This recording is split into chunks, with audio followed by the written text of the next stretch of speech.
החלטה תקדימית תאפשר לשרון אייזנקוט, אמו של לוחם גולני, מאור כהן אייזנקוט, זכרו לברכה, שנפל בעזה, להביא נכד מזרעו. מה המשמעות ההחלטה התקדימית הזאת? שלום לעורכת הדין מאיה רוטנברג, שמתמחה בדיני משפחה, וירושה, שלום. היי. מה שלומך? בסדר גמור. אז תעשי לנו קצת סדר. מדובר פה בהחלטה שהיא החלטה תקדימית, כי אני מכיר, או שמענו לאחרונה לא מעט מקרים כאלה במלחמה.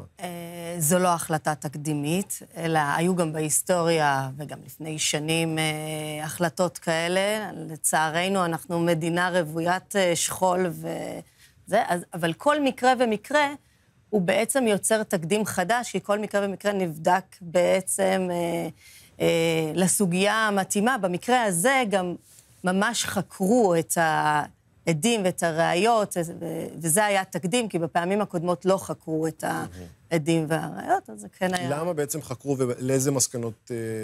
בעצם רצו לבחון מה רצונו של המנוח. ומכיוון שהוא לא הביע את הרצון באופן מפורש, אז בחנו מתוך ראיות אחרות, וממש בסמוך לפטירה, הוא סיפר לחבר מאוד מאוד קרוב שלו, שכשהם יחזרו מהקרב, אז צריך לשאוב זרע כדי זה, ועל סמך זה בית המשפט בעצם הסיק שזה היה הרצון שלו, ממש כמו בצוואת שכיב מרע. אוקיי, עכשיו אני רוצה שנייה להבין. הרי בסופו של דבר זה די ברור שאימא של לוחם שנפל במלחמה, מאוד רוצה גם שיהיה לזה המשכיות, שיהיה לילד שלה המשכיות. עד כמה נותנים משקל פה לרצון המשפחה, ההורים, בסוגיה הזאת? תראה, הסוגיה הזו היא באמת מעלה שאלות מאוד מוסריות. באמת, מה אנחנו רוצים מהילדים שלנו? את ההמשכיות שלהם ואת הפירות וליהנות מהנכדים. אבל לא, מה שבית משפט מסתכל זה לא על הרצון של ההורים, אלא על הרצון של המנוח ומה הוא רצה. ולא מה ההורים, כי זה לא הרצון של ההורים. נכון, אבל מי שיגדל בסוף את הנכד או את הילד, זה משפחה... ההורים, וכמובן האם הפונדקאית שתגיע... או שלא, אגב. לא בטוח. כן, ככל שאם וכאשר... אחר כך יגישו בקשה לבית המשפט ולאשר את הפונדקאית, כי יש הסכם פונדקאות, והם מאשרים, מגישים בקשה לבית המשפט שיאשר את הפונדקאית הזו.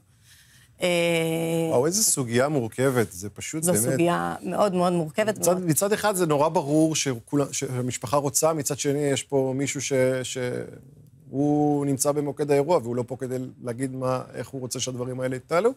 את חושבת שאם הייתה פה למשל איזה סוג של צבא, למרות שמדובר בחיילים צעירים, מי רושם צבאות בגילאים? אז אני חושבת שבדיוק כמו שצה"ל אומר לחיילים, תכתבו מכתב לפני שאתם יוצאים, אז בואו, יש הנחיות, יש צ'קליסט. לפני שאתם יוצאים לקרב, בואו, או בכלל כל חייל, הרי מנסים לחטוף חיילים, לפני שמתגייסים בגיוס, צ'קליסט, אתם רוצים להביא ילדים, מה הרצון שלכם, מכתבים, ואז הדברים הרבה יותר ברורים. אגב, גם הכנסת צריכה לעשות מעשה, ולהסביר בדיוק את להסביר את זה אולי בחקיקה. נכון. טכנית, תסבירי לי איך זה עובד, מבלי להיכנס אולי לתיאורים הציוריים, פלסטיים. צריך לבצע שאיבת זרע לפני, או שאפשר אחרי המוות גם? אחרי המוות אפשר, אבל במקרה של חלל, הרי אנחנו לא שואבים בדרך כלל זרע סתם, אלא אחרי המוות אנחנו מגישים... יש עמדה של היועצת המשפטית לממשלה שאפשר לשאוב מיידית. יש לזה מספר שעות שאפשר אחרי המוות. ובגלל זה, זו פעולה מאוד מאוד מהירה שצריך לעשות. בעבר היו צריכים לפנות לבית המשפט, להגיש בקשה, לקבל אישור. היום היועצת המשפטית לממשלה אישרה שאפשר לשאוב באופן מיידי. אחרי האירוע של 7 לאוקטובר, כל כך הרבה חללים, גם כל כך הרבה שפספסו את ההזדמנות. גם אם הם רצו להיות הורים, הם גם פספסו את ההזדמנות. כמו במקרה של שיילי אתרי. תודה רבה לך על הדברים הכל כך... כל כך קשים. כן, זה דברים קשים, אבל בסוף עולם המשפט נוגע בהרבה סוגיות. תודה. אז תודה רבה לך.